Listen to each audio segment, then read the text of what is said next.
할렐루야, 주은총 목사와 함께하는 영성 산책 시간입니다.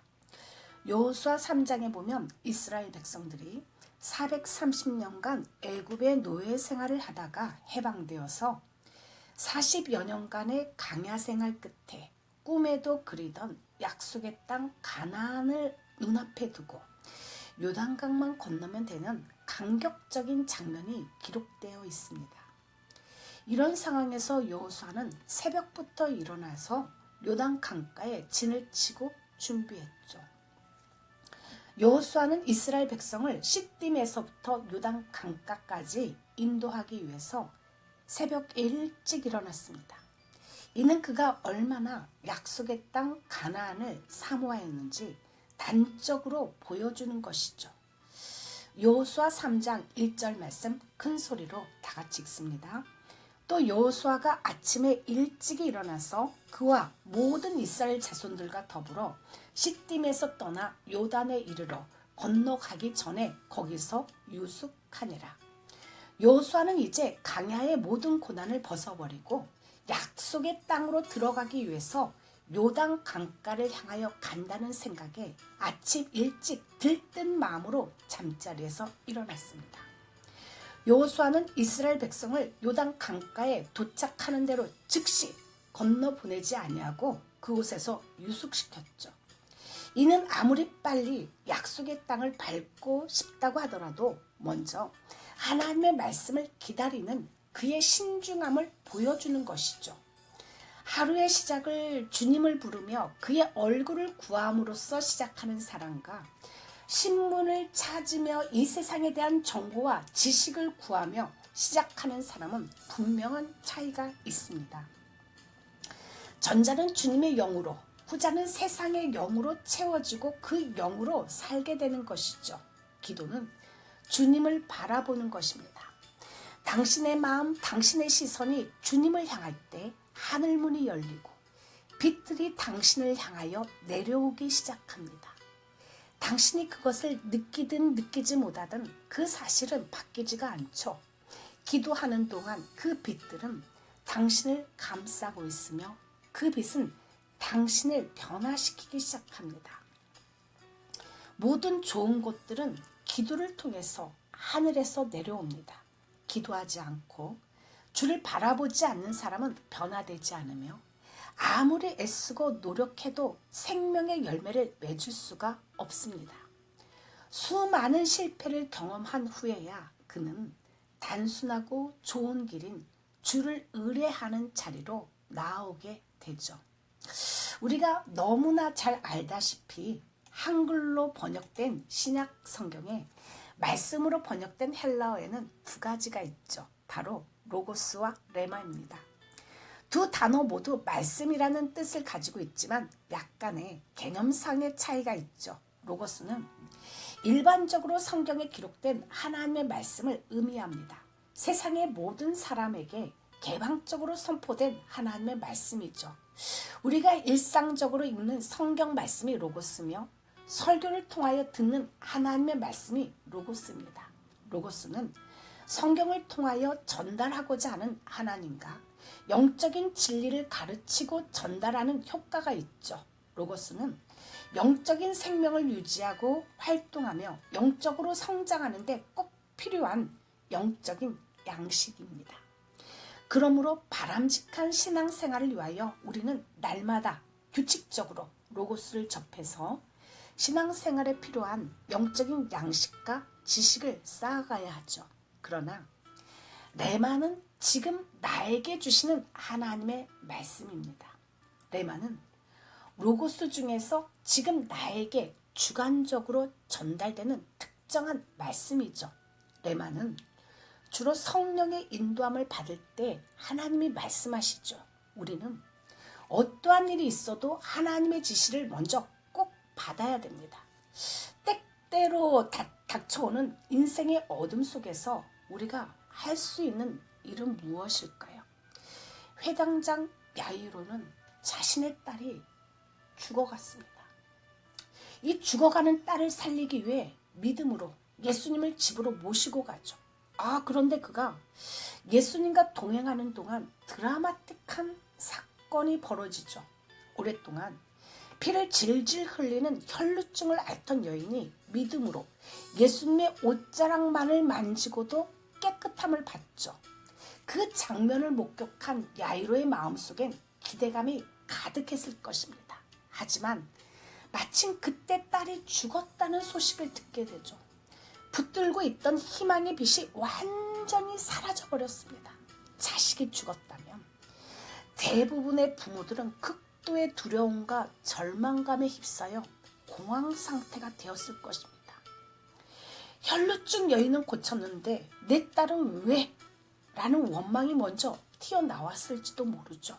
그때 예수님이 야이로에게 이렇게 말씀하셨습니다. 두려워하지 말고 믿기만 하라. 야이로가 할 수 있는 일은 믿음으로 절망의 발을 힘겹게 들어 올려 예수님과 함께 집을 향해 걷는 것뿐이었습니다. 하지만 예수님의 달리다고 소녀야 일어나라 하시는 명령과 함께 그의 딸이 살아났을 때 그는 분명 이전과는 전혀 다른 수준의 믿음의 사람이 되었습니다. 우리는 어떠한 일이 있어도 하나님의 음성을 반드시 들어야 합니다. 여호수아는 자신의 감정대로 일을 처리하지 아니하고 하나님의 명령을 기다리며 하나님의 뜻대로 백성을 인도하고자 애썼죠. 우리도 어떤 일을 할 때 그 일이 과연 하나님의 생각과 일치하는지 확인한 후에 일해야 합니다. 반드시 하나님의 음성을 듣고 기도는 확신이 올 때까지 하는 것이죠. 여호수아는 아무리 급해도 상세하게 계획하고 기도하며 철저히 준비했습니다. 그리고 지시하였죠. 이 시간의 찬양, 온 땅이여 주를 찬양, 하나님 앞에 한 곡 올려드립니다.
할렐루야.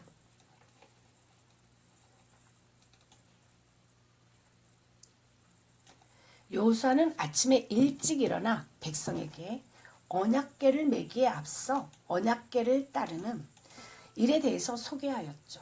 여호수아는 말씀을 가진 자와 2000 규빗을 떨어져 있으라고 명령을 하죠. 언약궤와의 거리는 너무 가까이도 하지 말고 2000 규빗이어야 하는데 이는 915m의 길이가 됩니다.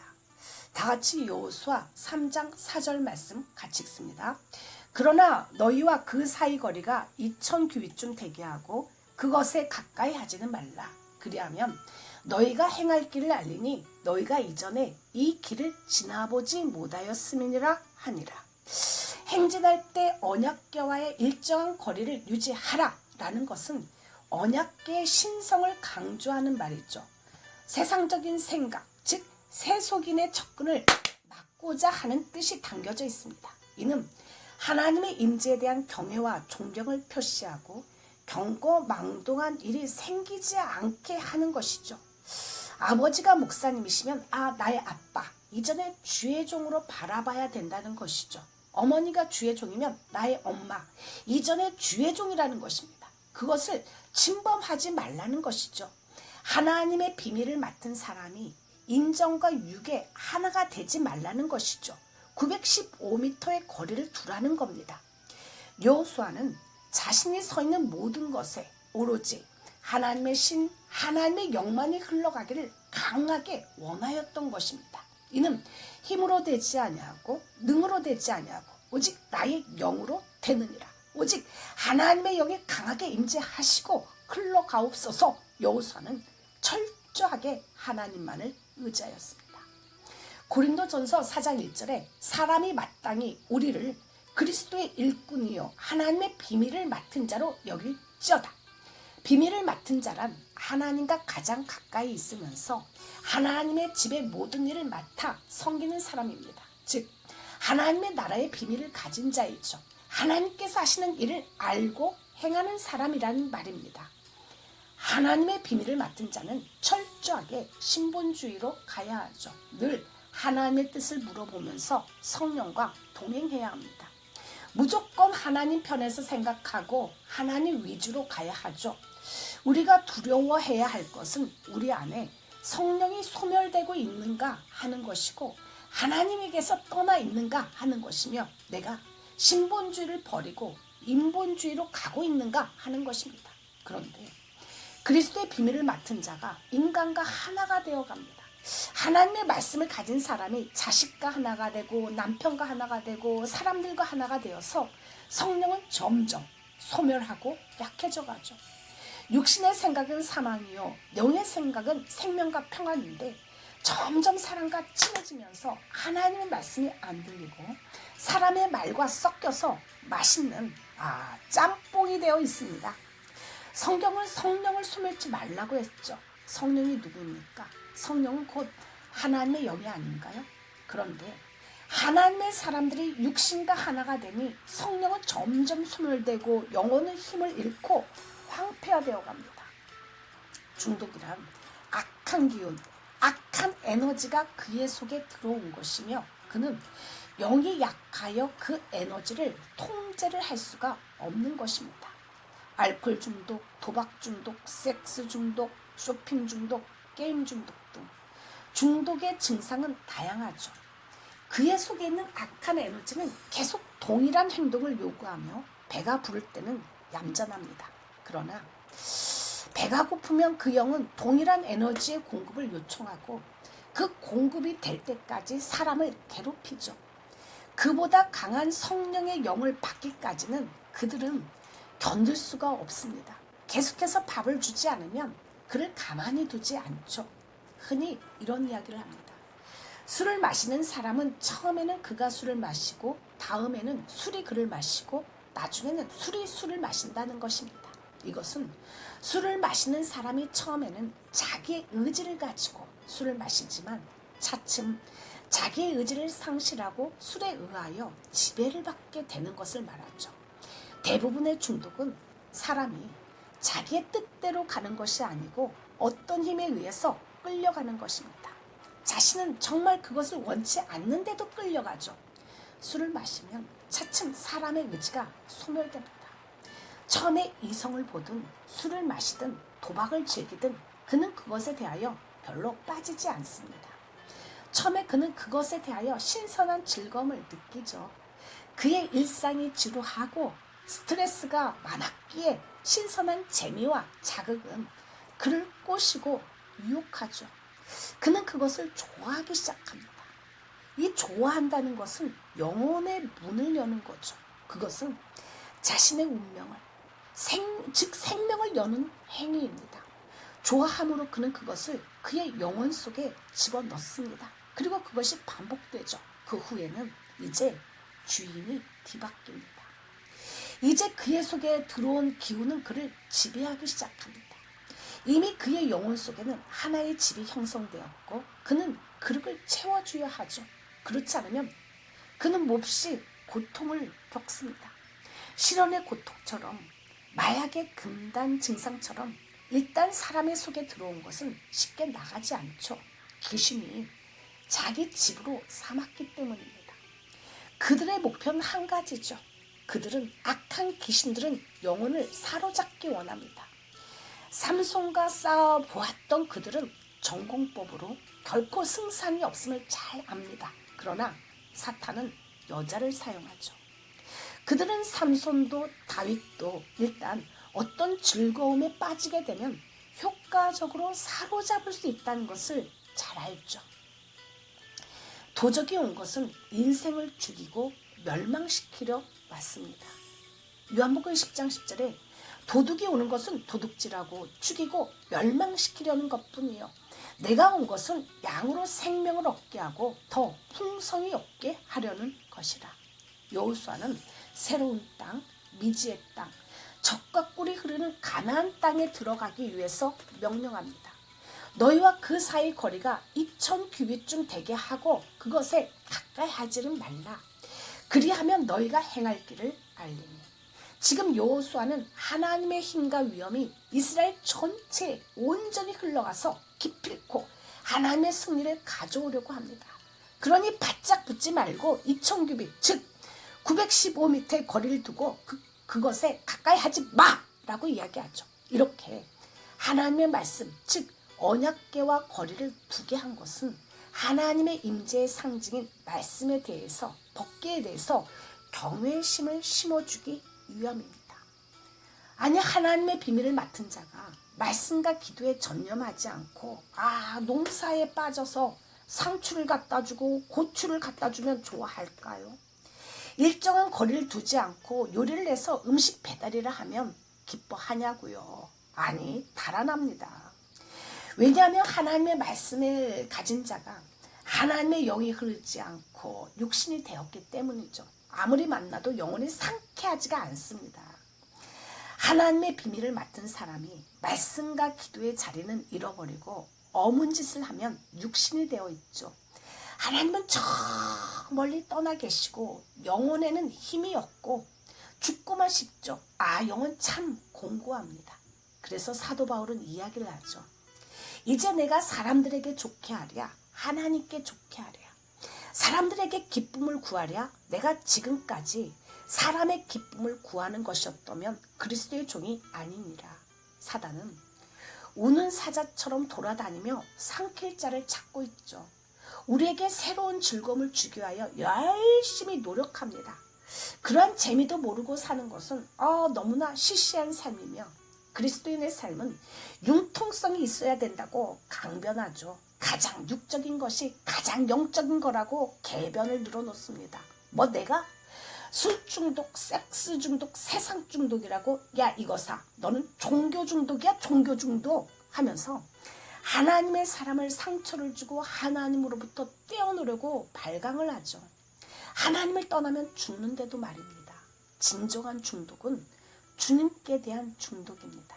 그런 사람은 다시는 세상의 영에 굶주리지 않으며 결코 어떤 것에도 빠지지 않습니다. 악한 영들은 우리에게 예수님이 아닌 세상에서 즐거움을 주려고 노력하죠. 그러나 성령의 지배를 받지 않고 자기 나름대로 산 삶에 지친 사람은 거기에는 아무런 열매가 없음을 깨달으며 이제 남은 삶은 온전히 주님의 음성만 듣고 거기에 순종하려고 합니다. 여호수아는 사람들과의 만남을 끊고 하나님께 집중을 하였죠. 사람을 만나봤자 험담이나 하고 판단이나 하게 되어 주님을 만나는데 도움이 되지 않았습니다. 차츰 여호수아는 하나님의 임재를 깨달으며 하나님의 지시에 그대로 순종을 하죠. 하나님의 손을 잡고 가나안으로 들어갑니다. 이 시간에 찬양 순례자의 길 하나 더 하나님 앞에 올려드립니다.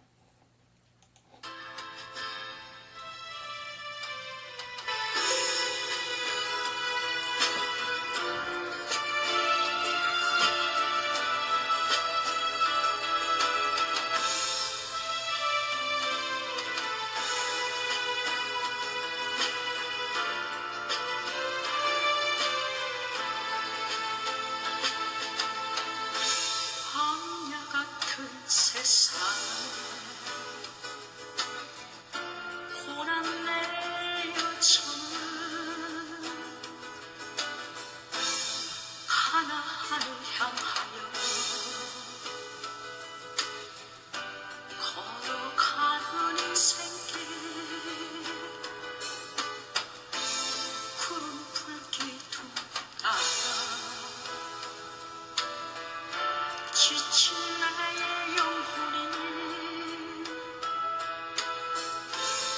가나안을 향하여 나는 곳을 자 순례자의 길 비록 험할지라도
나는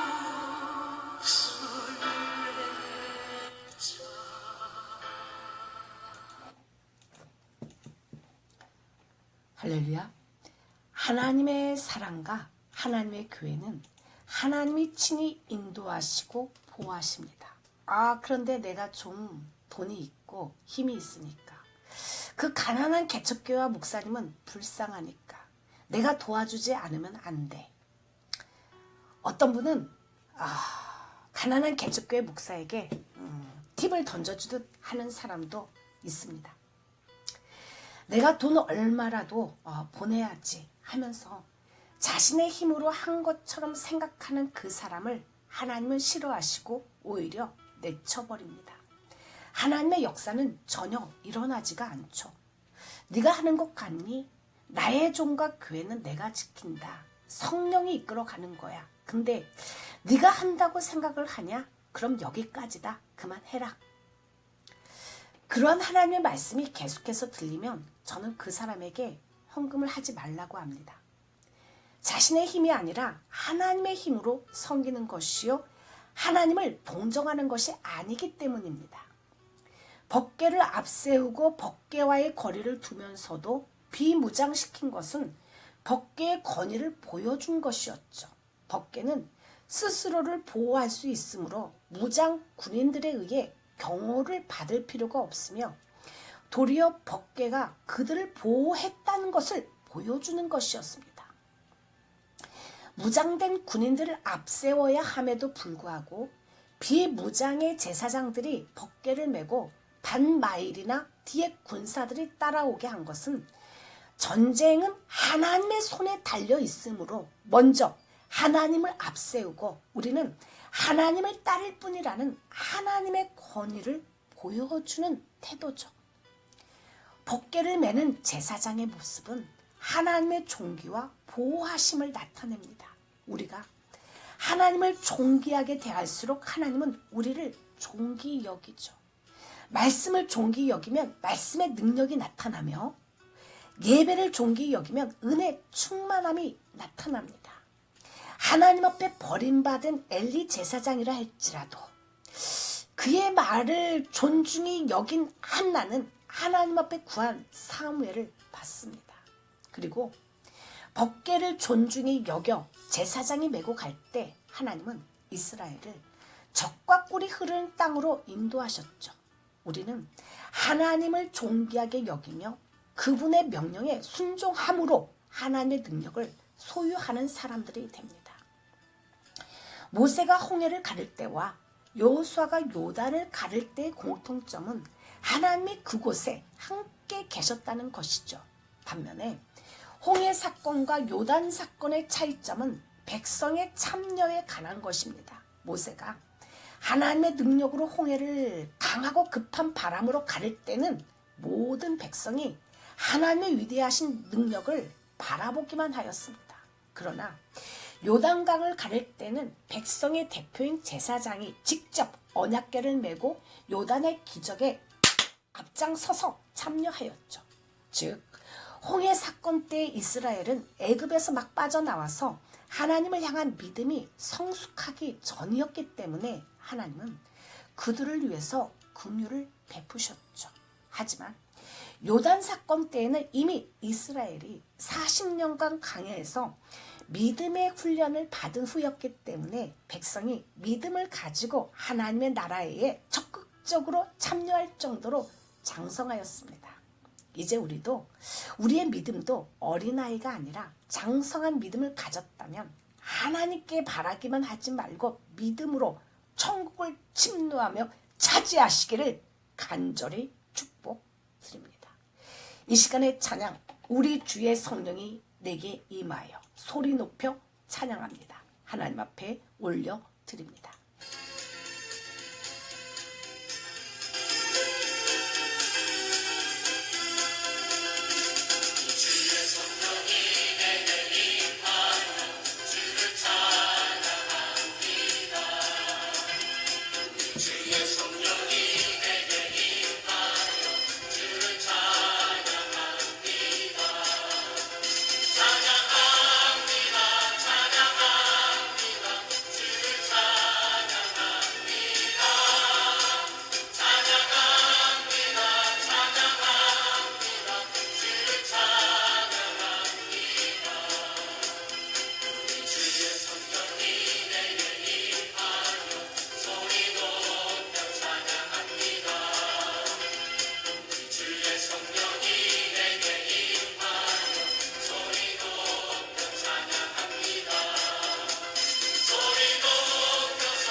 할렐루야.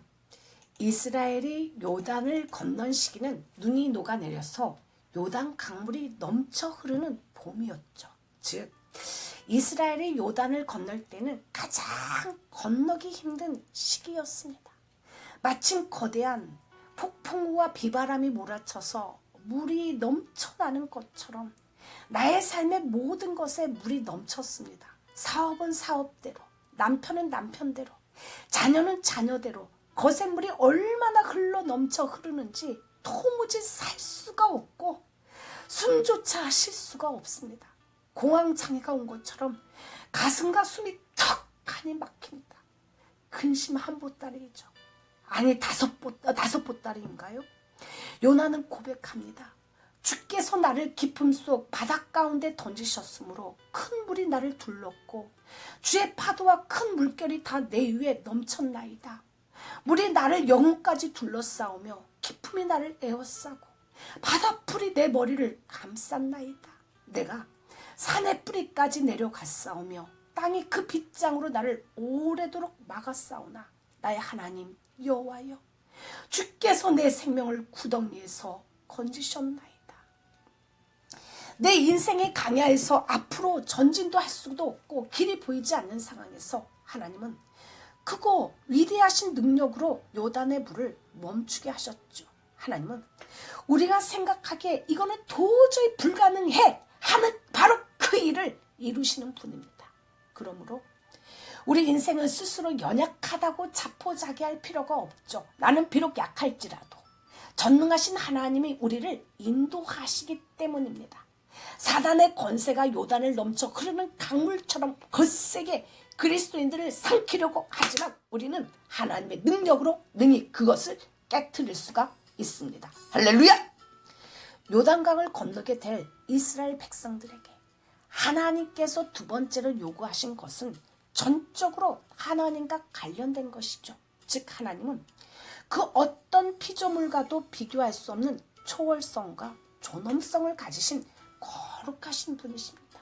그러므로 스스로 성결케 하라라는 것을 요구하였죠. 히브리어로 성결은 분리, 구별됨입니다. 그러므로 하나님을 섬기는 백성들도 마땅히 성결해야 하죠. 이제 이스라엘 백성들은 거룩하신 하나님께서 요단강을 끊으시는 전무후무한 역사를 바로 눈앞에서 목격하게 될 것입니다. 이 하나님의 역사 앞에 서 있는 이스라엘 백성들에게 요구되는 것은 스스로 성결케 하는 것이죠. 우리의 삶에도 요단강을 끊으셨던 그 하나님의 기적의 역사가 필요한가요? 전심으로 통회하고 회개함으로 우리의 육과 영의 모든 더러움에서 깨끗하게 하십시오. 그러기 위해서 몸의 사욕을 순종치 말고 불의의 병기로 죄에게 속하지 말고 오직 자신을 의의 병기로 하나님께 들으십시오. 그렇다면 이전에 가보지 못한 그 길을 걸어갈 것입니다. 여호수아는 가나안을 향해 떠나는 이스라엘 백성에게 자신의 몸과 마음을 하나님께 온전히 맡기도록 명령하였습니다.